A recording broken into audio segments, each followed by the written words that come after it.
दोस्तों, मेरा नाम निकी है। मैं शादी से पहले एक सरकारी हॉस्पिटल में नर्स की जॉब करती थी।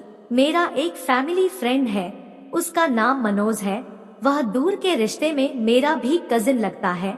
जब मेरी शादी नहीं हुई थी तब मैं कभी कभी उससे मिल लिया करती थी और उसके ऑफिस में भी जाया करती थी। हम दोनों बहुत अच्छे दोस्त भी हैं। फिर कुछ टाइम बाद मेरी शादी हो गई तो मैं कोलकाता चली गई, लेकिन मैं मनोज से जुड़ी रही और अक्सर उससे फोन से बात कर लिया करती थी। एक दिन मुझे पता लगा कि मनोज हमारे फैमिली फंक्शन में कोलकाता आ रहा है। चूँकि वह मेरे परिवार से जुड़ा हुआ है तो उसे भी हमारे कोलकाता वाले घर के फंक्शन में आने का निमंत्रण दिया गया था। उसने मुझे बताया कि मैं कोलकाता आ रहा हूँ। यह सुनकर मुझे बड़ी खुशी हुई। मैंने सोचा कि चलो अब मैं मनोज से भी मिल लूंगी और मुझे उसे कुछ बताना भी था। अब ना जाने क्यों मुझे लग रहा था कि मेरे लिए मनोज ही ठीक है। इसके लिए मुझे उससे खुलकर बात करनी थी। अगले दिन मैं अपने घर में होने वाली शादी के फंक्शन में गई। इत्तेफाक से उस शादी में मेरा पति मेरे साथ नहीं गया था। शायद उसे अपने दोस्तों के साथ दारू पीने जाना था। अब मुझे पूरा मौका मिलने वाला था कि मैं मनोज से खुलकर बात कर सकूं। मैं दोगुने उत्साह से शादी में पहुंच गई। मैं वहां जाकर सबसे मिली। मनोज भी अपने दोनों भाइयों के साथ आया हुआ था। मैं मनोज के पास गई और उसने मुझसे हाथ मिलाया। हम दोनों ने औपचारिक हाय हेलो किया। उससे मिलते ही अचानक से मुझे पता नहीं क्या हो गया था। मैं एकदम से पागल सी हो गई थी। मैं मनोज के साथ में बैठ गई और हम दोनों बातें करने लगे थे। फिर उसने कहा कि चलो कुछ खाते हैं, तो हम दोनों कुछ खाने के लिए चले गए। मनोज ने कहा, वैसे तुमसे एक बात बोलूं निकी? मैंने कहा, हाँ बोलो ना। मनोज ने कहा, अब तुम पहले से ज्यादा सुंदर लगने लगी हो। मैंने कहा, मनोज मुझे तुमसे एक बहुत ही जरूरी बात करनी है। मनोज ने कहा, हाँ बोलो, क्या बात है? मैंने कहा, यह बात यहाँ नहीं हो सकती है। मुझे तुमसे अकेले में बहुत जरूरी बात करनी है। मनोज ने कहा, तो ठीक है, चलो मेरी कार में बैठकर बात करते हैं। मैंने पूछा, क्या तुम लोग दिल्ली से कोलकाता कार से आए हो डॉट? उसने कहा, नहीं, हम सब ट्रेन से आए हैं। मैंने इधर होटल से कार ली हुई है। मैंने कहा, ओके, तो चलो वही ठीक रहेगा। फिर मैं मनोज के पीछे पीछे जाने लगी। मैं उसके साथ कार पार्किंग में गई और मनोज की कार में बैठ गई। उसने कहा, क्या बात है निकी, आज तुम कुछ घबराई सी लग रही हो। मैं उसी पल उसके गले से लगकर रोने लगी। उसने कहा, क्या हुआ, तुम्हारे पति ने कुछ कहा है क्या? वैसे वह आज आया क्यों नहीं?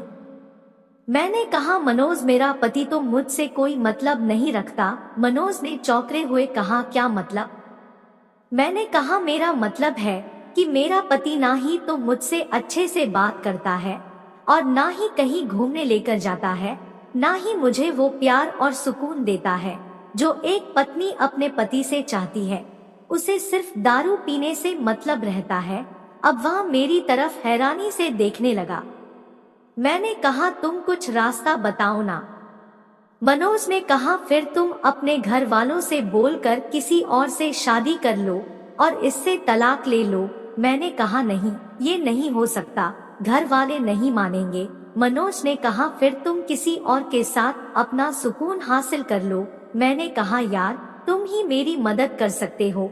मैं तुम्हें अच्छे से जानती भी हूँ और तुम पर मुझे पूरा भरोसा भी है। मनोज ने कहा, मेरी जान सोच लो, मैं तुम्हें ये सब तो दे सकता हूँ, लेकिन शादी का ना सोचना। मैंने कहा, हाँ मुझे मंजूर है। मनोज ने कहा, यार पर हम दोनों बहुत दूर रहते हैं। इस पर मैंने कहा, मैं तुम्हें रोज वीडियो कॉल कर लिया करूंगी। मनोज ने कहा, अच्छा चलो ठीक है। उसी समय मेरी मम्मी का कॉल आने लगा कि कहाँ है। मैंने कहा, मैं वॉशरूम आई हूँ, अभी आ रही हूँ। मैंने मनोज से कहा, यार मम्मी का फोन आ रहा है, अब चले क्या? उसने कहा, हाँ चलो चलते हैं। फिर हम दोनों कार से बाहर आ गए। उधर से हम दोनों अलग अलग दरवाजे से अंदर जाकर शादी में शामिल हो गए। थोड़ी देर बाद हम दोनों फिर से साथ में बैठकर बात करने लगे। मनोज ने कहा, अच्छा कभी आओ ना फिर से दिल्ली अपनी मम्मी के घर। मैंने कहा हाँ, मैं कुछ दिनों में ही आती हूँ और इस बार मैं 2 महीने के लिए आऊंगी। मैंने कहा ठीक है, तब तो अच्छे से प्यार और सुकून करने को मिलेगा।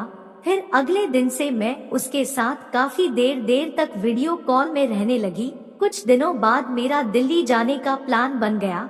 मैं हवाई जहाज से दिल्ली आई तो मुझे लेने मनोज आया था। उसके साथ और कोई नहीं था। उसने मुझसे कहा चलो आज एक छोटा सा सेलिब्रेशन कर लेते हैं। मैंने कहा घर पर क्या कहूंगी कि कहाँ रह गई। वह बोला वो सब मैं मैनेज करके आया हूँ। उसने अपनी जेब से एक इनविटेशन कार्ड दिखाया कि मैं तुम्हारे घर पर कह कर आया हूँ कि हम दोनों सीधे इस फंक्शन में जाएंगे और उधर से सुबह ही घर आएंगे। मनोज की बात सुनकर मैं कुछ नहीं बोली।